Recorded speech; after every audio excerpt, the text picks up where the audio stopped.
जय माँ आदिशक्ति, जय माँ जगत जननी, जय माँ जगदम्बा। आज आप सभी लोगों को माता पीताम्बरा के शतनाम का बड़ा ही अद्भुत चमत्कारिक प्रयोग बतलाऊंगा। माता रानी वास्तव में इतनी कृपालु हैं, दयालु हैं। अपने भक्तों को, अपने उपासकों को उनके विशेष कल्याण के लिए कुछ न कुछ माता रानी प्रदान करती रहती हैं। माता पीताम्बरा का जो मैं आप लोगों को आज बतला रहा हूँ शतनाम का प्रयोग, चाहे रुद्र यामल का ले सकते हैं, चाहे आप विष्णु यामल का। दोनों शतनाम अत्यंत शक्तिशाली, प्रभावशाली हैं। कुछ लोग इसका पाठ 1100 संपन्न कर चुके हैं, फिर भी उन्हें लाभ नहीं मिलता। तो आज इसी शतनाम पर जो मैं प्रयोग बतलाने जा रहा हूँ वह अवश्य आपको लाभ प्रदान करेगा। यज्ञोपवीत अगर आप धारण नहीं करते हैं, जनेऊ जिसको बोलते हैं, तो जनेऊ आप अवश्य धारण कीजिए। जनेऊ पर बड़ा एक लंबा चौड़ा विवाद है। लोग कहते हैं कि भैया मैं नहीं पहन सकता, या कुछ लोग उसमें लगते हैं जात पात का चर्चा करने, ऊंच नीच भेदभाव लगते हैं बतलाने। जो प्राणवायु है उस पे किसी विशिष्ट जाति का अधिकार नहीं है, और गायत्री किसी विशिष्ट जाति की अधिष्ठित देवी नहीं है। भले ही यह वर्णन है कि ब्राह्मणों के लिए यह कामधेनु के समान है, परंतु ब्राह्मण भी ब्राह्मण होना चाहिए, ब्राह्मण जैसा उसका कर्म होना चाहिए।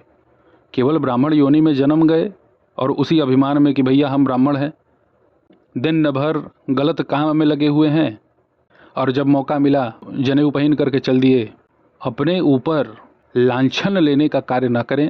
अगर जातिगत बात की जाए तो मैं भी जाति से ब्राह्मण हूँ, यज्ञोपवीत धारण करता हूँ, लेकिन मैंने जो एक निर्णय लिया है समाज हित का, वो यही है, जो मैं प्रयोग कर रहा हूँ, जो मैंने सीधी साधना तपस्या की है, वही साधना तपस्या का प्रभाव, वही साधना तपस्या मैं लोगों को बतला सकूं।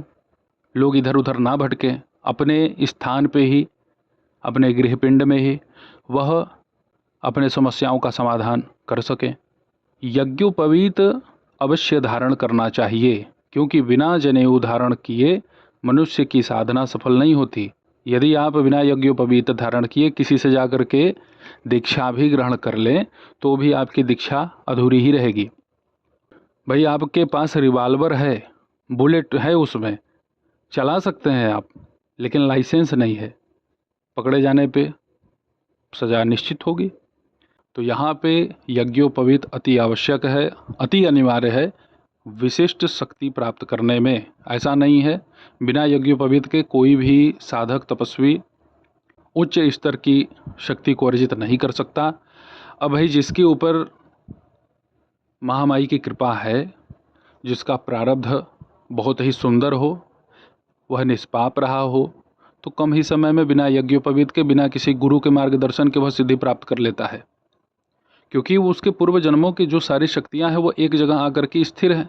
जैसे ही उसने उस पर एक सोटा चला दिया, सब प्रस्फुटित हो जाते हैं। और कुछ लोग बस लगे हुए हैं भाई 20 साल 30 साल से, अभी तक कुछ प्रकाशित हुआ नहीं। परंतु लगे रहिए, अवश्य कल्याण होगा। पीले वस्त्र को धारण करने के पश्चात कुशासन पे पूर्व दिशा की तरफ मुख करके उसके ऊपर पीला आसन आपको फैला देना है, कोई भी पीला गमछा।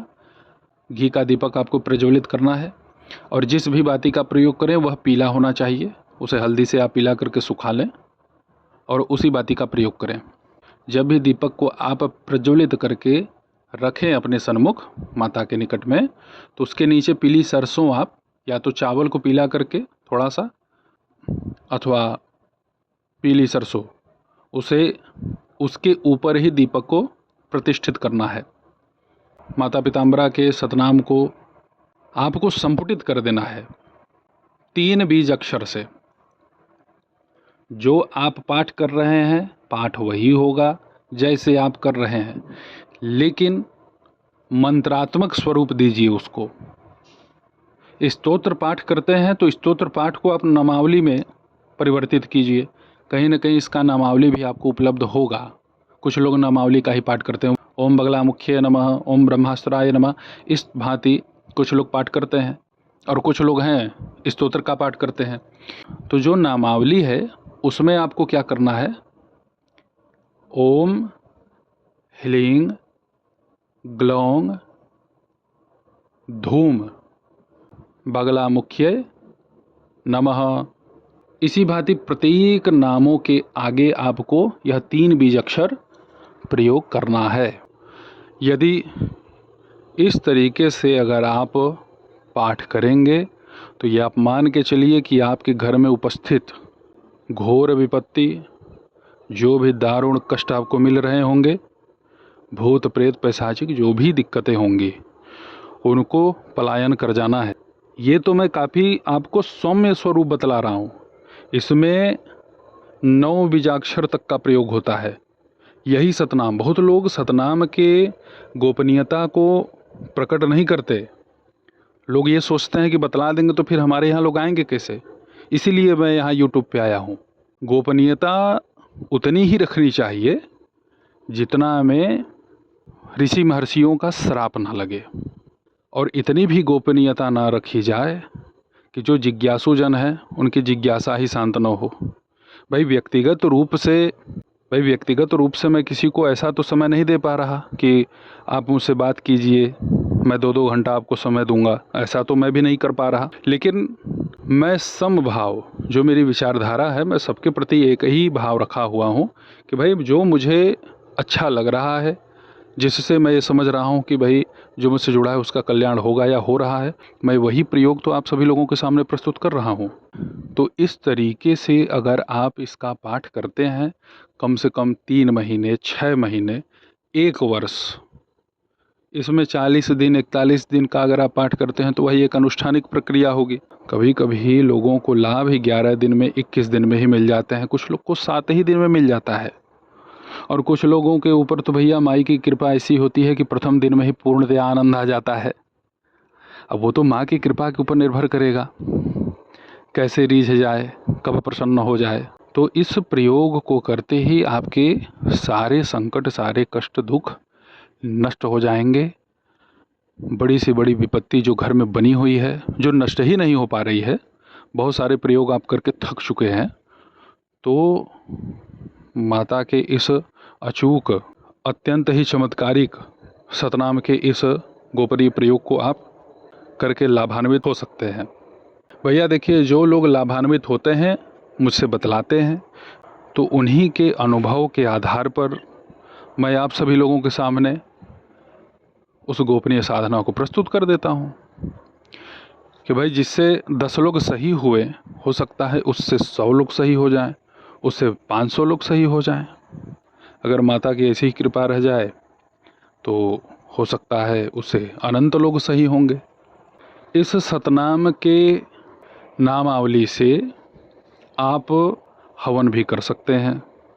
आम की लकड़ी पर काले तिल, शक्कर, खड़ी हल्दी, उसको तोड़ लेना है और उसमें थोड़ा सा गुड़ मिला लें, देसी घी, पीली सरसों 10 ग्राम, 10 ग्राम लौंग, 10 ग्राम छोटी इलायची, शहद कम से कम मान के चलिए 4 चम्मच, 20 ग्राम कपूर। इस सामग्री को आपस में मिला करके जब इस सतनाम का आप 100 पाठ करें तो कम से कम 11 पाठ से आप आहुति प्रदान करें। इसे आप घर में भी कर सकते हैं, शिवालय में भी कर सकते हैं। जब आप इसका हवन करेंगे तो अंत में नमः का प्रयोग नहीं करना है, स्वाहा का प्रयोग करना है। माता रानी की कृपा शीघ्र आपके ऊपर बरसेगी। जो भी लोग इस प्रयोग को आजमाएं, आज उनके यहाँ उपस्थित प्रेत बाधा हो, चाहे जो भी समस्या रही हो, वह नष्ट हो चुकी है। बड़े ही प्रसन्न चित्त हैं, सुखी हैं और माता का गुणगान करते हुए थकते नहीं। तो आप सब भी माता पीताम्बरा के इस प्रयोग को अवश्य कीजिए। जिसे भी सतनाम का प्रभाव नहीं मिल रहा है, या जो ये सोचता है कि सतनाम प्रभावहीन है या तत्काल कार्य नहीं करता है, तो भैया उसमें बीज मंत्र को जोड़ दीजिए, अब प्रभाव अवश्य मिलेगा। माता रानी को मौसमी फल हो अथवा जो भी आपकी इच्छा हो, आप भोग लगाइए। केवल काम भर ही इनका पूजा मत करिए कि मेरा ये काम फंसा हुआ है, चलो भैया हम माता पीताम्बरा की शरण में जाते हैं, काम हो गया तो माता पीताम्बरा कौन है, ये सब विचारधारा न हो। जब भी मानिए, जब भी इनको पूजिए तो हृदय से पूजिए। ये भाव आपके मन में हो जाना चाहिए कि भाई माई हमारी हैं, हम माता के हैं। और वही केवल एक व्यापारिक विचारधारा होगी कि चलो भैया जब तक काम है तब तक नाम है, तो फिर वही स्थिति बनेगी कि जब तक प्रयोग किए, जब तक पुकारे, तब तक थोड़ा बहुत आराम लगा, और जिस दिन स्वार्थ सिद्ध नहीं हुआ उस दिन आप माई को छोड़ ही देंगे। तो जब छोड़ देंगे तो जहाँ पर आप पहले थे वहीं पे आप आके खड़े हो जाएंगे। महाविद्या हैं, महाशक्ति हैं। जितना आप समर्पण दिखाएंगे, जितना आप इनकी सेवा करेंगे, उतना ही माता रिझेगी। भाई आप ही का कोई सम्मान करेगा तो आपको बुरा तो लगेगा नहीं, और कुछ दिन के लिए ही केवल आपका सम्मान कोई करे, उसके बाद आपको भूल जाए, तो आप खुद ही कहेंगे ना कि दोबारा इससे हम मिलेंगे नहीं, स्वार्थी है, जब तक काम रहता है तब तक आता है। तो ये सब विचारधारा महाशक्तियों के साधना अनुष्ठान में ना रखें। मेरे द्वारा बतलाए गए इस प्रयोग को आप अवश्य कीजिए, निश्चित लाभ होगा। ऐसे ही आप सभी लोगों की सेवा में मैं उपस्थित होता रहूँगा दिव्य चमत्कारिक विषयों के साथ। तब तक आप सभी अपना ध्यान रखें, सुखी रहें, स्वस्थ रहें। जय माता दी। हर हर महादेव।